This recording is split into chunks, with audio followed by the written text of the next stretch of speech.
Hello and welcome to the Grapeseed Official Podcast. We are up to Unit 7 now in our Take a Step series, where we look at the overall objectives for a specific component and see how the day-to-day instructions in the lesson plans help us achieve those goals. We received a request for a specific component to talk about today from friend of the podcast, Grace, a coach in Japan. She asked us to talk about Tonya Had a Little Lamb, and particularly focus on the questions the lesson plans ask us to ask the students for this component. As always, we start with general context. Songs that have roots in traditional English songs or nursery rhymes can be particularly tricky for native English speakers. Tonya Had a Little Lamb is no exception. Just about everyone knows the original Mary version, but if we look at the lyrics of it, specifically words like fleece, we can see why some changes would be important to make if we were to use it in Grapeseed. I'm not entirely sure why Tonya ended up with a lamb and not Dee Dee, but that feels like a mystery best left to a future podcast. When it comes to these songs with roots in traditional English children's songs, it is vitally important to hammer the Grapeseed version into your mind. Listening to the audio files initially, it can be very easy to think, oh, this is just Mary Had a Little Lamb, but with Tonya instead. And then you don't put in the time necessary to memorize the Grapeseed version. Then you sing it wrong in class, and students, who have been doing their REP, look at you with a totally confused look on their faces, a situation very awkward for everyone involved. We have recommended before on this podcast to test yourself by singing the song by yourself without the audio file playing to see if you really have it. Do that a few extra times with components like these, just to be safe. Okay. Time for overall goals of Tonya Had a Little Lamb. Under the Learning Objectives tab, we see that we want students to listen to identify the words come and go, and also recognize the meaning of the words come and go. Under the quick checks in the early exposures, we want to see if students are beginning to answer questions about the song with the example of, where did the lamb go? School.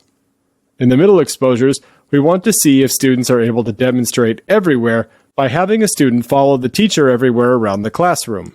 We would model in this case, everywhere I go, Bobby would go.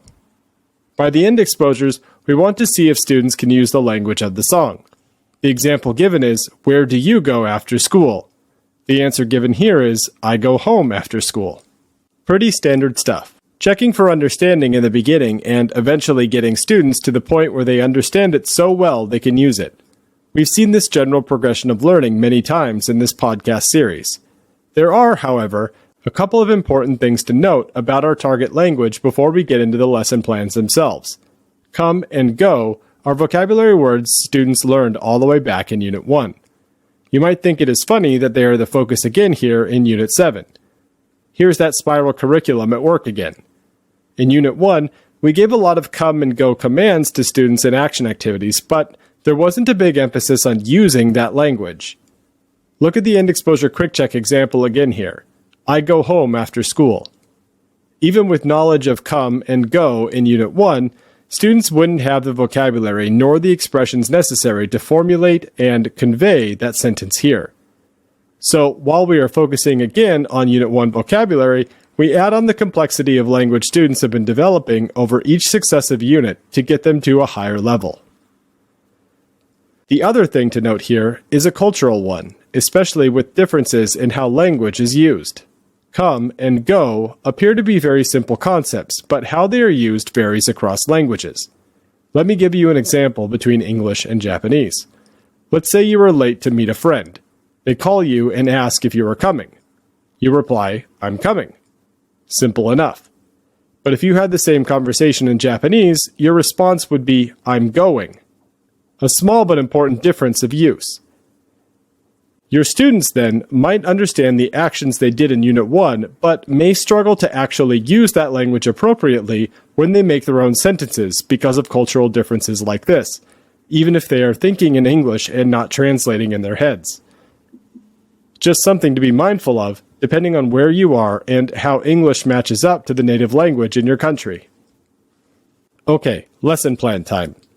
The one component with some overlap in goals to what we are doing here with Tonya Had a Little Lamb is the Unit 7 chant, Yes I Will. For example, Lesson 2 has you ask the class, what will you do after school? Will you go home or will you play? The expected answer here being, I will go home. While we aren't necessarily looking for students to use will, when we talk about coming and going in Tonya Had a Little Lamb, it is good to know that they might, because we will be focusing on will so much in other areas of Unit 7.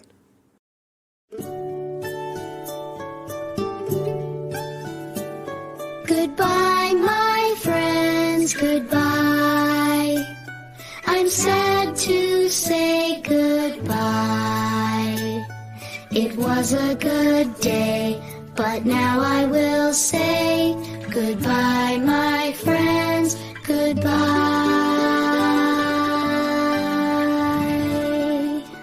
Goodbye, everyone.